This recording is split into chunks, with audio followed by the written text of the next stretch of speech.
Le magazine littéraire Épilogue est une présentation de la Librairie du Quartier. Merci à ce précieux partenaire et à leur équipe de libraires. Vos prochaines lectures vous attendent au 1120 Avenue Cartier. Kev Lambert, un des livres de la rentrée dont on a beaucoup parlé chez Héliotrope. Brian le disait en introduction, 4e livre de Kev Lambert qui a remporté pour son précédent Que notre joie demeure le prix Médicis en France. Immense succès. On parlait de 100 000 exemplaires vendus à l'automne. Donc, mais là, combien sont dus à François Legault? C'est la question qu'on continue de se poser depuis le fameux article. Il y avait eu ce moment. Les Sentiers de neige, moins... je l'ai lu aussi, alors disons-le d'entrée de jeu, Brian, bien que ce soit ta chronique, on pourra y avoir là un échange, je dirais, un peu croisé sur ce livre très attendu. Et tu te disais d'entrée de jeu, donc il nous ramène dans son Saguenay, local, dans le monde de l'enfance, dans un Saguenay, dans une famille. Donc on retrouve là que notre jour demeure, c'était un peu un autre monde, c'était très montréalais, très international. Et là, on est de retour au racine.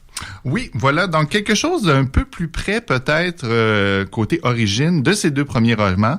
Donc, tu aimeras ce que tu as aimé, Querelle de Robert Valle. Je sais, Annie, que toi, tu avais beaucoup aimé ces livres-là. Beaucoup.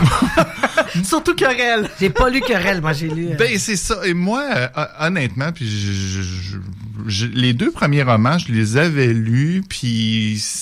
il y avait beaucoup de violence, il y avait quelque chose de trop plein de rancœur par rapport à une enfance peut-être plus difficile, une région moins ouverte, moins progressiste. Il y avait quand même ça. Il y avait un fond sociologique aussi. Oui, dans mais... Querelle, il y avait le bourgeonnement de quelque chose à dire sur une situation. C'est ça, mais moi, reste que, c'est ça, là, il y avait beaucoup de violence, de gens qui meurent, de cannibalisme, tout ce que tu veux dans ces livres-là. C'était peut-être un petit peu trop pour moi. Ils ont eu des romans qui ont eu par ailleurs là, énormément de succès, qui ont été remarqués partout. Tout le monde a fait une super bonne presse. Mais moi, je me rangeais peut-être moins ça. J'aurais pas mis ça dans les mains de tout le monde pour le succès populaire, mais bon, c'est peut-être juste moi. J'ai apprécié beaucoup plus le troisième, et c'est ça que notre joie demeure, où on était dans une espèce de milieu mondain montréalais ultra riche, une architecte mondialement reconnue qui organisait des grandes soirées, alors qu'autour d'elle à Montréal, on avait de la misère à se loger. C'était très près de la crise du logement. François Legault, lui, il y avait eu une célébration de... moi, un petit peu injuste quand même, là, pour ramener peut-être un peu le débat, c'est qu'il avait dit, j'ai apprécié dans ce livre qu'on montre un peu les deux côtés d'une médaille, parce qu'il y a les groupes militants qui sont extrêmement militants dans ce livre, mais à travers son personnage d'architecte, il y avait quand même une volonté d'amener du beau, une époque qui change. J'ai eu beaucoup de sympathie pour Céline, cette architecte de renom, qui voit s'effriter un peu ses certitudes dans un monde qui était pour le progrès, et là, tout à coup, ces codes-là ne fonctionnent plus. Et moi, c'était là-dessus que j'avais beaucoup de... Et c'est ça que François Legault disait, il y a un peu des deux, mais il y a absolument... Kevin Lambert, à l'époque, avait vraiment dit, écoutez, si vous pensez que je suis complaisant pour la crise du logement, c'est pas ça. Puis en tout cas, non, c'était assez... Ça avait donné un débat qui a quand même mis le livre en lumière en partie. Quand on offre un livre, on n'est pas responsable de la façon dont les gens le lisent et ce qu'ils en comprennent. Donc, voilà, parfois ça arrive. Oui, tu le mentionnes, Kevin Lambert, qui s'appelait alors Kevin Lambert, maintenant nous revient avec son 4e roman. Ça s'appelle Les Sentiers de neige. Il s'appelle maintenant Kev Lambert, toujours chez Héliotrope.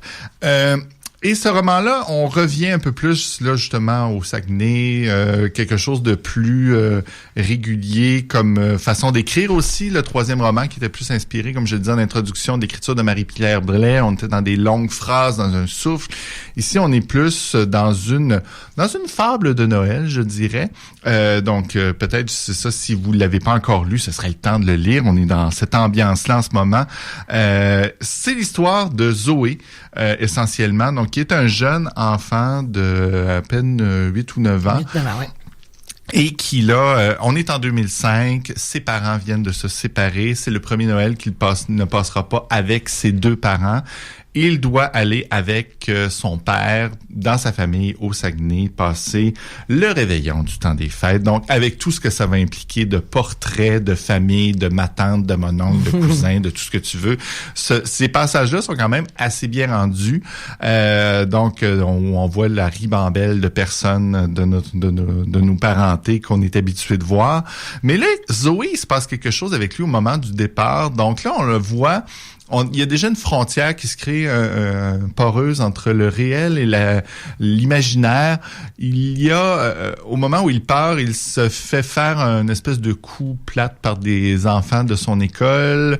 On voit qu'il y a un petit peu d'intimidation. Il essaie de se protéger. Mais là, il a aussi dans son sac une mystérieuse chenille.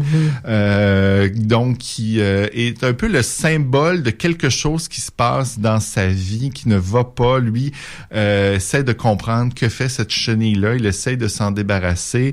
Là, il va partir avec son père au Saguenay. Et là, c'est là qu'on va apparaître un autre personnage masqué qui va s'appeler Skid, qui est un personnage tiré de Zelda, donc le jeu vidéo qu'on avait quand on était jeune. Il s'est enfui du jeu vidéo. Il s'est enfui du jeu vidéo. Et là, on ne comprendra jamais vraiment qu'est-ce qui est vraiment vrai, qu'est-ce qui est imaginé, qu'est-ce qui est l'imaginaire de l'enfant. Et c'est un peu un sentiment de mystère qui va nous accompagner pendant toute la lecture, parce que Zoé va s'allier de sa cousine Émiane, qui elle aussi est un peu la victime. Très beau personnage. Oui, ben elle, c'est une petite enfant adoptée, c'est une petite chinoise. Donc, qui se le fait rappeler, hein? Qui se le fait rappeler sur ce ton-là par les petites matantes, là, puis qui vont la renvoyer d'où ce qu'elle vient, c'est pas fine à Noël. Donc, elle est plus aventureuse. Père qui dit, hey, on l'a vraiment bien choisi, c'est la plus belle, la plus intelligente.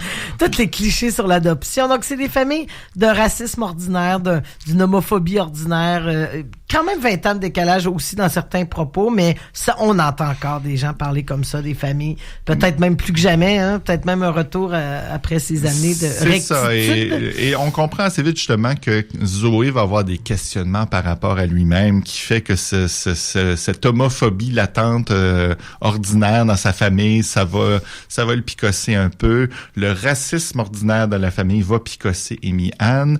Et là, les deux vont partir un peu dans une quête pour essayer de comprendre ce que fait ce personnage de Skid. On a l'impression que Zoé le voit vraiment. Là, tout à coup, on a l'impression qu'Amy Anne embarque avec lui dans le fait de voir ce Skid-là. Et là, on sait plus exactement ce qui est vrai, ce qui est faux, si elle le voit vraiment, si elle embarque dans son imaginaire avec lui. Vient ce moment où on a l'impression qu'il les voit. En tout cas. Et là, ils vont tenter de délivrer Skid dans une espèce de quête d'enfant. Puis là, on est un peu... Soit on lit comme l'imaginaire d'enfant où on a l'impression que ces deux enfants-là s'imaginent un monde complètement imaginaire pendant le temps de Noël, style le château de Coussin, et ils partent explorer ensemble, s'inventent des choses, ou c'est vraiment vrai ce qui arrive. Parce que par contre, les quêtes sont vraiment vraies. C'est des vraies quêtes qu'ils ont dans leur vraie vie de questionnement. C'est un roman initiatique. Là, on est un peu justement dans le conte de fées où ces deux jeunes enfants-là vont traverser l'histoire et il va se passer des choses qui vont les changer à jamais, qui vont leur permettre de se comprendre. Donc, on est vraiment là-dedans. Et c'est ça, il y a plein de bons moments quand même dans ce livre-là. Parce que oui, le portrait de la famille, le côté très sociologique de cette histoire-là, c'est bien rendu, c'est bien construit. Moi, j'ai adoré. Ma tante, tu sais, là, ma tante Carole, un peu chaudaille sur le vin blanc, le paquet de cigarettes du beau-père. Il y a vraiment, en tout cas, moi, je reconnais les bottes dans le bain. On est vraiment, puis tu sais, c'est les années début 2000. On comprend aussi les quêtes vraiment là de récit initiatique des deux enfants, d'essayer de libérer finalement le personnage qu'ils essaient de libérer, c'est un peu eux-mêmes dans cette histoire. Et là, il va y avoir une image de masque qui est utilisée, donc le personnage a un masque et ce masque-là l'étouffe. Ils vont chercher à le délivrer tout au long du roman, mais ce masque-là n'est-il pas quelque chose qu'on se met à soi-même parfois? Donc voilà. Là, pas toutes, là. ça? Ben, je le dis pas, mais on comprend quand même. Vidéo, c'est bâti comme un jeu vidéo. Oui, on est dans l'univers de Zelda. Et là, on est dans Zelda, on est dans l'imaginaire, on est dans le fantastique. Et tous ces éléments-là se rassemblent dans ce livre. On suit les personnages. Il y a beaucoup de choses très intéressantes. Moi, par contre, je dois dire, j'ai trouvé ça un peu long avant qu'on réussisse vraiment à embarquer dans cette quête-là avec eux, parce qu'à un moment donné, il y a tellement de choses qui sont loin de nous si on connaît pas, on n'est pas dans l'univers des jeux vidéo assez... On comprend pas nécessairement toutes les références. On voit un peu quand même beaucoup de choses arriver avant et on attend que ça arrive. Et il y a beaucoup de pages avant qu'on arrive à ça. Les portraits de famille sont très bien réussis, mais c'est des portraits de famille un peu. Moi, je trouvais qu'on avait déjà vu quand même. Donc, j'avais pas la surprise. Je trouvais que c'était bien rendu, mais c'était pas nécessairement une surprise. Ensuite, on sait où on va se rendre.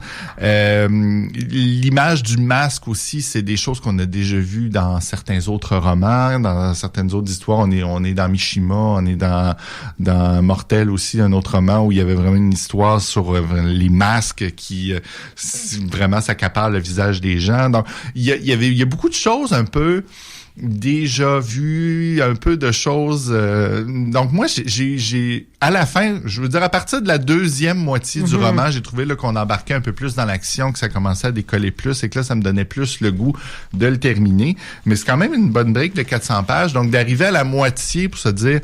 Ah, enfin, on arrive un peu dans l'action.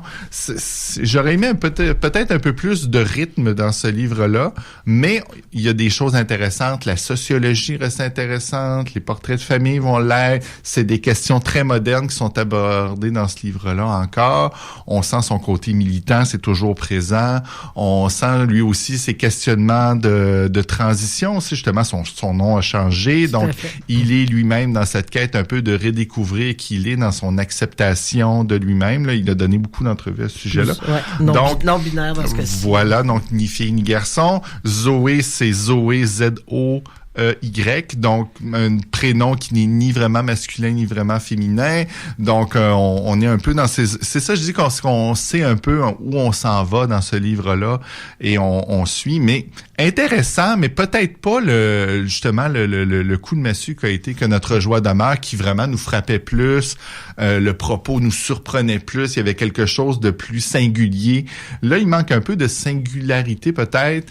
Il y a toujours le même souffle, c'est le fun de voir qu'il continue. Dialogues sont savoureux. Mais c'est le fun de voir qu'il continue de chercher ailleurs, qu'il se répète pas.